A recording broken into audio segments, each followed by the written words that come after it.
Assalamualaikum warahmatullahi wabarakatuh. Selamat datang di sesi pembelajaran yang berjudul WTO Agreement on Government Procurement atau GPA dan bagaimana posisi Indonesia dalam konteks perjanjian ini. Saya Sukri, seorang pegiat kerjasama internasional di bidang pengadaan pemerintah, akan membahas berbagai aspek penting yang terkait dengan GPA, mulai dari sejarahnya, prinsip-prinsip utama, hingga tantangan yang dihadapi Indonesia. Tujuannya adalah untuk memahami bagaimana perjanjian ini mempengaruhi sistem pengadaan pemerintah dan bagaimana Indonesia menavigasi keanggotaan dalam kerangka kerja WTO ini. Semoga penjelasan ini dapat memberikan wawasan baru buat teman-teman semua. Adapun konten presentasi saya akan memaparkan beberapa topik. Pertama, saya akan membahas tentang WTO Agreement, termasuk aneks yang mengatur barang, jasa, kekayaan intelektual, dispute settlement, trade policy review mechanism, hingga bilateral agreement termasuk GPA. Selanjutnya, saya akan menjelaskan sejarah pengadaan pemerintah di WTO, prinsip-prinsip dasarnya, struktur teks dari perjanjian, dan bagaimana penegakannya. Terakhir, saya akan membahas posisi Indonesia terhadap GPA, termasuk tantangan regulasi yang ada. Dengan pemahaman ini, diharapkan teman-teman semua akan mampu melihat bagaimana Indonesia dapat memanfaatkan kerjasama internasional tanpa mengorbankan prioritas domestik. Perjanjian WTO atau World Trade Organization terdiri dari 4 bagian utama yang terdapat pada aneks. Setiap aneks mengatur aspek tertentu dari perdagangan internasional. Aneks 1 tentang perjanjian multilateral. Aneks ini mencakup aturan yang wajib diterapkan oleh seluruh anggota WTO. Aneks 1A, perdagangan barang atau goods, mengatur berbagai aspek perdagangan barang seperti GATT, pertanian, tekstil, anti-dumping, SPS, TBT, TRIMS, dan subsidi. Aneks 1B, perdagangan jasa atau services, berfokus pada perjanjian GATS General Agreement on Trade in Services yang mengatur perdagangan jasa. Aneks 1C berkaitan dengan hak kekayaan intelektual, mencakup aturan tentang hak cipta, hak paten, merek dagang, indikator geografis, desain industri, tata letak sirkuit terpadu, dan rahasia dagang. Kemudian Aneks 2 berkaitan dengan penyelesaian sengketa. Aneks ini menyediakan mekanisme untuk menyelesaikan perselisihan antara negara anggota terkait pelaksanaan perjanjian WTO. Aneks 3 terkait dengan tinjauan kebijakan perdagangan, berisi proses peninjauan kebijakan perdagangan negara anggota untuk memastikan kepatuhan terhadap aturan WTO. Aneks 4, aneks ini berisi perjanjian yang hanya berlaku bagi sebagian anggota yang menyepakatinya. Contohnya, mencakup perjanjian tentang pesawat sipil, pengadaan pemerintah atau government procurement, produk susu, dan daging. Pada sesi ini, kita akan membahas khusus berkaitan dengan government procurement. Struktur ini teman-teman semua menjelaskan kita bagaimana WTO mengatur berbagai aspek perdagangan internasional, dari barang, jasa, kekayaan intelektual, hingga mekanisme penyelesaian sengketa dan evaluasi kebijakan. Perjanjian ini tentunya dirancang untuk menciptakan sistem perdagangan global yang adil, transparan, dan teratur. Selanjutnya, sejarah pengadaan pemerintah dalam konteks WTO cukup menarik. Pada awalnya, pengadaan pemerintah secara eksplisit dikecualikan dari aturan multilateral dalam Perjanjian Umum tentang Tarif dan Perdagangan atau GATS tahun 1947. Hal ini terlihat pada artikel 3 paragraf 8A, di mana prinsip national treatment tidak berlaku untuk pengadaan pemerintah. Kemudian di sektor jasa, pengecualian ini juga diterapkan pada artikel 13 paragraf 1 dari Perjanjian Umum tentang Perdagangan Jasa atau GATS pada tahun 1994. Namun, perkembangan selanjutnya membawa kita pada perjanjian bilateral tentang pengadaan pemerintah tahun 79 dan tahun 94, versi terbaru yaitu tahun 2012 dan mulai berlaku tahun 2014. Hal ini memperkenalkan revisi signifikan dalam transparansi dan akses pasar. Dengan latar belakang ini, penting bagi kita untuk memahami bagaimana pengadaan pemerintah berkembang menjadi penting dalam kerangka perdagangan internasional. Dalam konteks WTO, pengadaan pemerintah memiliki definisi yang spesifik, yaitu kegiatan pengadaan oleh lembaga pemerintah, baik untuk barang maupun jasa, yang ditujukan untuk tujuan pemerintah, bukan untuk dijual kembali atau digunakan dalam produksi barang yang akan dijual secara komersial. Definisi ini penting karena membedakan pengadaan pemerintah dari aktivitas komersial biasa dan memiliki implikasi besar pada penerapan prinsip-prinsip seperti national treatment. Hal ini menjadi dasar bagi aturan-aturan dalam GPA, di mana pemerintah dituntut untuk mengadopsi prosedur yang transparan, adil, dan tidak diskriminatif. terutama jika mereka ingin memanfaatkan peluang pasar global melalui pengadaan internasional. Kebijakan pengadaan pemerintah seringkali melibatkan keseimbangan antara tujuan domestik dan kepentingan perdagangan internasional. Di satu sisi, prinsip kompetisi maksud saya, mendorong pemerintah untuk membuka pasar pengadaannya, sehingga mendapatkan kualitas yang lebih baik dan harga yang lebih rendah.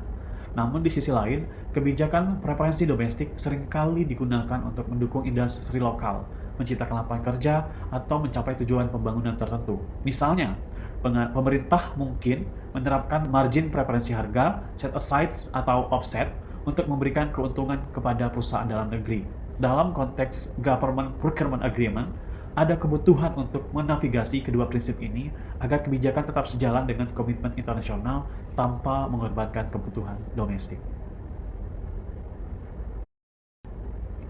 Government Procurement Agreement atau GPA adalah perjanjian bilateral di bawah WTO yang dirancang untuk menciptakan transparansi dan akses pasar dalam pengadaan pemerintah antar negara. Pengertian ini bahwa perjanjian internasional menjadi pembeda berkaitan dengan plurilateral, sehingga berbeda sekali dengan perjanjian multilateral di mana tidak semua anggota WTO pada perjanjian multilateral menjadi anggota pada perjanjian plurilateral. Seperti halnya Indonesia, merupakan anggota WTO perjanjian multilateral, namun tidak sebagai anggota pada perjanjian plurilateral WTO GPA. Selengkapnya, saya akan bahas pada slide yang berbeda. Kemudian, prinsip utama GPA mencakup national treatment, yaitu perlakuan yang tidak kurang menguntungkan atau perlakuan yang sama dibandingkan dengan pihak lain, serta kewajiban transparansi dalam publikasi peraturan, undang-undang, dan prosedur terkait pengadaan. Selain itu, perjanjian ini mengakomodasi pengecualian tertentu seperti offset untuk mendukung kebijakan pembangunan domestik. Penting juga untuk diingat bahwasannya GPA memberikan perlakuan khusus bagi negara berkembang pada periode atau masa transisi yang memungkinkan mereka menerapkan kebijakan tertentu untuk melindungi industri domestik. Semua ini menunjukkan bahwasannya GPA dirancang untuk memastikan keseimbangan antara persaingan internasional dan kepentingan domestik.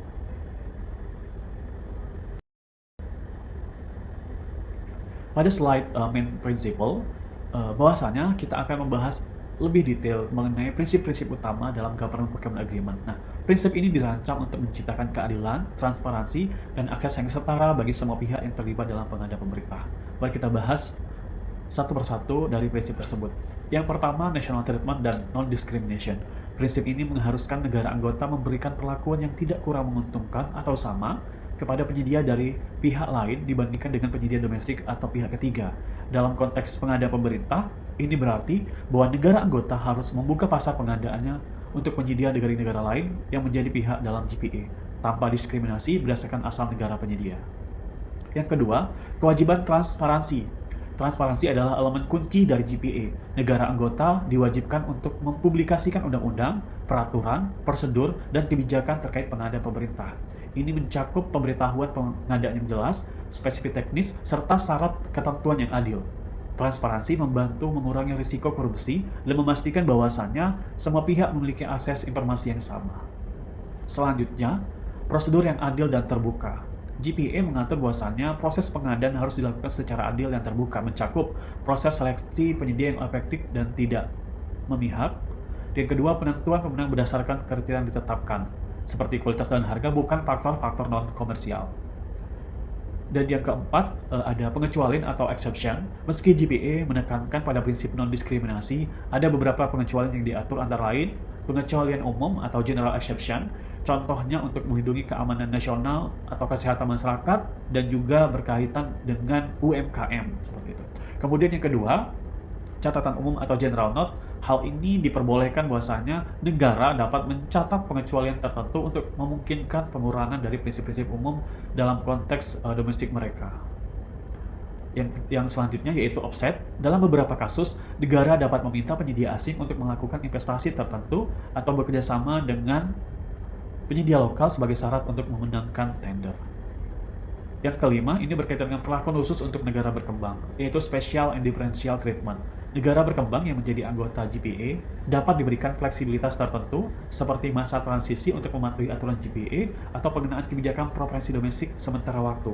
Ini dirancang untuk membantu negara-negara berkembang meningkatkan kapasitas mereka tanpa mengorbankan kepentingan domestik. Mengapa prinsip-prinsip ini penting? Prinsip ini membantu menciptakan lingkungan pengadaan yang kompetitif, efisien, dan adil.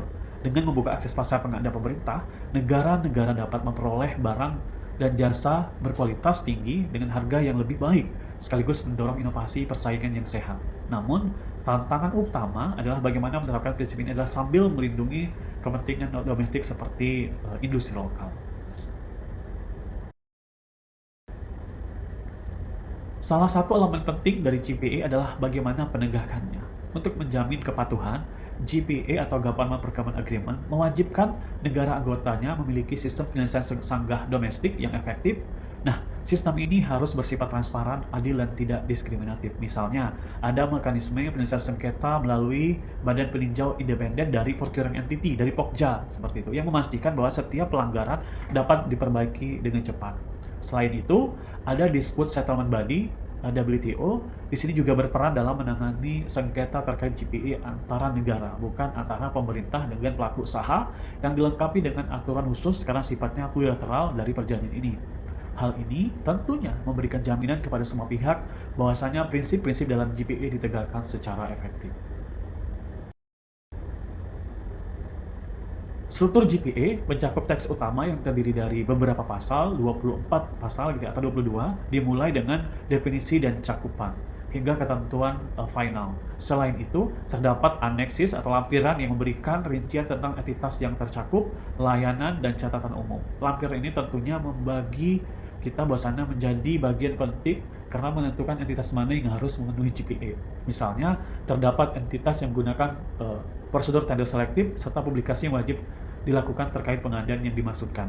Dengan struktur ini, Government Procurement Agreement menciptakan kerangka kerja yang komprehensif untuk memastikan transparansi, efisiensi, dan akuntabilitas dalam pengadaan pemerintah di tingkat internasional. Teks utama GPA mencakup berbagai aspek kepentingan pengadaan pemerintah.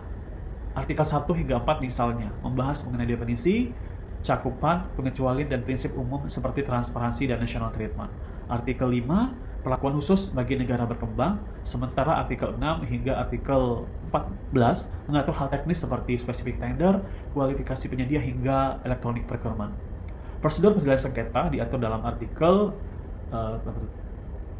18 dan 20 dengan cakupan yang begitu luas. Teks ini tentunya memberikan landasan hukum yang kuat bagi negara anggota untuk memastikan bahwasannya prinsip-prinsip GPA diterapkan secara konsisten. Pasal-pasal dalam teks utama GPA memberikan panduan rinci tentang bagaimana pengadaan pemerintah harus dilakukan, dari mulai pemberitahuan hingga tender, sehingga pengelolaan informasi yang terkait pengadaan. Setiap aspek diatur untuk memastikan transparansi dan akses yang setara. Misalnya terkait dengan limited tendering yang mengatur kondisi tertentu di mana pengadaan dilakukan tanpa kompetisi terbuka. Selain itu, juga ada artikel yang mengatur mengenai prosedur untuk memodifikasi atau penyesuaian dalam cakupan GPA.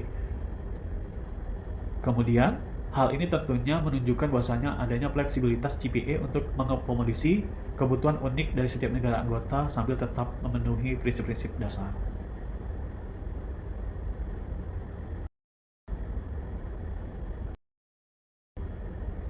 Saat ini, GPA memiliki 22 pihak yang mencakup 49 anggota WTO, termasuk Uni Eropa sebagai salah satu pihak. Beberapa negara lain berstatus pengamat atau observer, termasuk Indonesia. Proses aksesi ke GPA melibatkan negosiasi yang panjang, karena setiap negara perlu memastikan bahwasanya regulasi domestiknya sesuai dengan ketentuan GPA.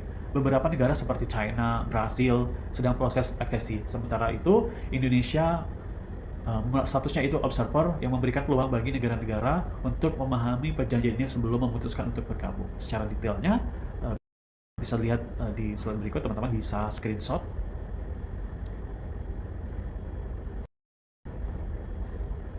Berkaitan dengan couple procurement dari GPA WTO, di sini bahwasanya GPA mencakup berbagai jenis pengadaan dengan ambang batas tertentu yang dinyatakan dalam special drawing right.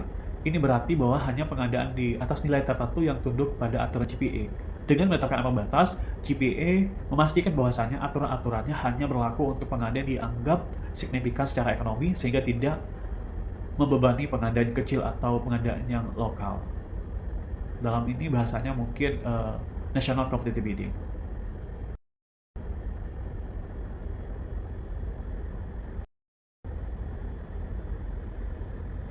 Pada slide ini, kita akan membahas bagaimana threshold atau ambang batas diterapkan dalam GPA. Ambang batas ini digunakan untuk menentukan apakah suatu pengadaan tunduk pada aturan GPA atau tidak. Nilai ini dinyatakan dalam Special Drawing Right atau SDR yang di konvensi kebatawan lokal. Misalkan satu SDR di Indonesia 20.000 gitu ya, 20.000. Ambang batas ini bervariasi tergantung jenis pengadaan, seperti barang jasa atau konstruksi. Pengadaan ini tentunya yang barang jasa memiliki ambang batas lebih rendah dibandingkan konstruksi karena nilai proyeknya berbeda-beda. Threshold memastikan bahwasannya batas minimum kontrak pengadaan itu tunduk pada aturan GPA. Misalnya pengadaan barang dan jasa oleh pemerintah pusat, nilai ambang batasnya biasanya lebih rendah karena jenis pengadaan ini seringkali dianggap lebih penting dalam pengadaan internasional. Untuk pengadaan jasa konstruksi, nilai ambang batasnya lebih tinggi karena proyek-proyek ini biasanya bersifat kompleks dan bernilai tinggi. Di Indonesia, tentunya pengaturan nilai ambang batas dilakukan melalui Peraturan Presiden 16/2018. Meskipun Indonesia bukan anggota GPA, prinsip-prinsip ini serupa diterapkan, termasuk pengadaan pemerintah untuk penyedia asing. Namun, penerapannya tidak bersifat wajib, melainkan berdasarkan kebutuhan dan rencana strategis pengadaan pemerintah. Bagi Indonesia, ini berdampak bahwasannya Indonesia dapat menggunakan pengalaman GPA sebagai acuan untuk menentukan kebijakan pengadaan strategis. Misalnya, meskipun belum menjadi anggota GPA, Indonesia sudah memiliki sistem pengadaan terbuka untuk asing, tetapi menjaga fleksibilitas dengan menggunakan CEPA, Comprehensive Economic Partnership Agreement atau FTA, dan aturan nasional lainnya untuk mendapatkan barang atau jasa dengan harga yang kompetitif. Threshold ini penting untuk menentukan persaingan sekaligus menjaga efisiensi administrasi, memungkinkan bahwasanya fokus pada kontrak bernilai besar tanpa membebani pengadaan yang lebih kecil. Terakhir, saya akan menjelaskan bagaimana status keanggotaan Indonesia pada GPA. Indonesia saat ini bukan anggota dari GPA, tetapi memiliki status observer. Berdasarkan Perpres 16 tahun 2018, pengadaan pemerintah Indonesia pada dasarnya sudah terbuka untuk asing, tetapi sifatnya tidak wajib dan bergantung pada kebutuhan. Pemerintah juga menggunakan hasil perjanjian seperti CEPA untuk mengakses barang dan jasa berkualitas dengan harga yang kompetitif di pasar domestik. Namun, tantangan regulasi domestik menjadi hambatan utama jika Indonesia memutuskan untuk bergabung dalam GPA, karena banyak aturan dan beberapa maksud saya masih menggunakan perlindungan terhadap produk lokal. Tantangan utama yang dihadapi Indonesia jika ingin bergabung dengan GPA adalah bagaimana aturan kita harmonisasi dengan baik. Saat ini, berbagai undang-undang seperti Undang-Undang Perindustrian, Undang-Undang Perdagangan, dan Undang-Undang Jasa Konstruksi memberikan perlakuan istimewa bagi produk dan jasa dalam negeri. Selain itu, Perpres 16 tahun 2018 tentang pengadaan barang jasa pemerintah masih memberikan ruang untuk kebijakan preferensi lokal. Hal ini tentunya tidak sejalan dengan prinsip non-diskriminasi dalam GPA, sehingga memerlukan perubahan yang signifikan dalam regulasi. Sebagai observer, tentunya Indonesia memiliki akses untuk memahami mekanisme di GPA tanpa harus langsung tunduk pada kewajiban di GPA. Status ini memungkinkan Indonesia untuk mempersiapkan diri jika suatu saat memutuskan untuk bergabung. Namun, pemerintah Indonesia saat ini belum melihat urgensi untuk membuka akses pasar pengadaan pemerintah dalam kerangka GPA, karena Indonesia masih dapat memenuhi kebutuhan internasional melalui rencana strategis pengadaan dan hasil perjanjian CEPA di charter lain, misalkan Trade and Good dan Trade and Services. Dengan demikian, perjanjian ini tentunya memberikan preferensi bagi Indonesia untuk menyeimbangkan kepentingan nasional dan kepentingan internasional. Sebagai kesimpulan teman-teman semuanya, Government Procurement Agreement atau GPA merupakan kerangka kerjasama penting yang dirancang untuk menciptakan transparansi, akses pasar, dan persaingan yang adil dalam pengadaan pemerintah. Prinsip-prinsip seperti national treatment, transparansi, dan prosedur yang adil menjadi fondasi utama dalam GPA. Sementara ambang batas memastikan bahwasannya efisiensi administrasi dengan fokus pada pengadaan yang bernilai besar. Dalam konteks Indonesia, meskipun kita belum menjadi anggota GPA, posisi sebagai observer memberikan fleksibilitas untuk memahami aturan ini tanpa harus tunduk pada kewajibannya. Dengan membawakan kebijakan domestik seperti Perpres pengadaan dan kerangka kerjasama CEPA, Indonesia dapat menjaga keseimbangan antara membuka akses pasar pengadaan untuk pihak internasional dan melindungi kepentingan domestik. Sebagai langkah ke depan, penting bagi kita untuk terus mempelajari dan mempersiapkan regulasi domestik agar selaras dengan standar internasional tanpa mengorbankan kualitas pembangunan nasional. Dengan pendekatan yang strategis, pengadaan pemerintah dapat menjadi instrumen penting untuk mendukung pembangunan ekonomi baik di tingkat lokal maupun global. Terima kasih atas perhatian dan partisipasi teman-teman semua. Saya harap penjelasan saya ini bermanfaat dan memberikan wawasan baru terkait peran pemerintah dalam kerangka kerjasama perdagangan internasional. Jika ada pertanyaan atau diskusi, nanti silahkan sampaikan di kolom komentar atau dapat menghubungi saya melalui kontak yang ada di layar. Saya senang sekali bisa menjawab. Sampai jumpa. Assalamualaikum warahmatullahi wabarakatuh.